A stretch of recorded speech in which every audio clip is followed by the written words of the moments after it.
Coney Bear is a recruiting and staffing company. I inherited the business from my mother in 1990, and we've been in business for 25 years.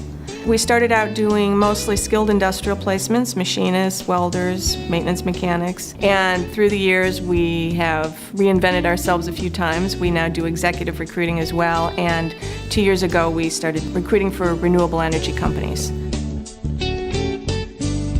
I came up with 3: adaptability, grace, and curiosity.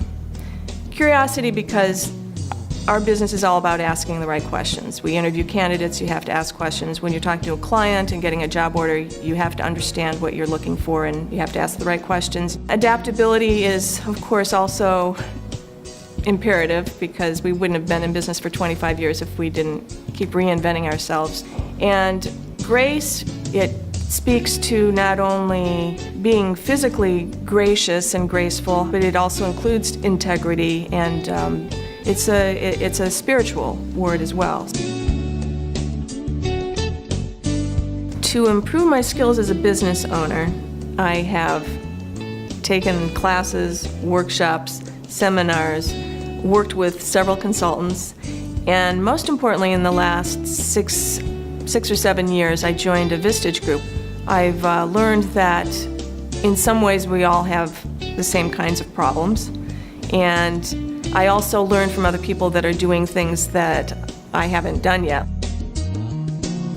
When my mother was on her deathbed and I realized that I was going to be taking over this business in short order, I asked her for her business advice, and she said 2 things. She said, good candidates are like lettuce.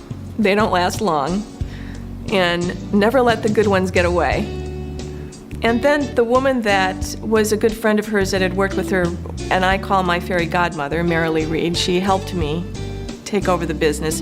One thing I learned by watching her was that it's okay to make mistakes, because she was a very bright, very capable woman, and she just made a lot of mistakes all the time, but she just kept fixing them and going on and making more and fixing it and going on.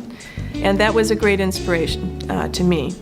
And then when we went through the first recession in '91, so a year and a half after I took over the business, she said to me, "Nothing is ever as good as it seems or as bad as it seems." Another thing I found really inspiring, a friend of mine told me some words that I really appreciated, and she described it as Buddhism in a nutshell. And the saying is, everything changes, pay attention, we are all connected.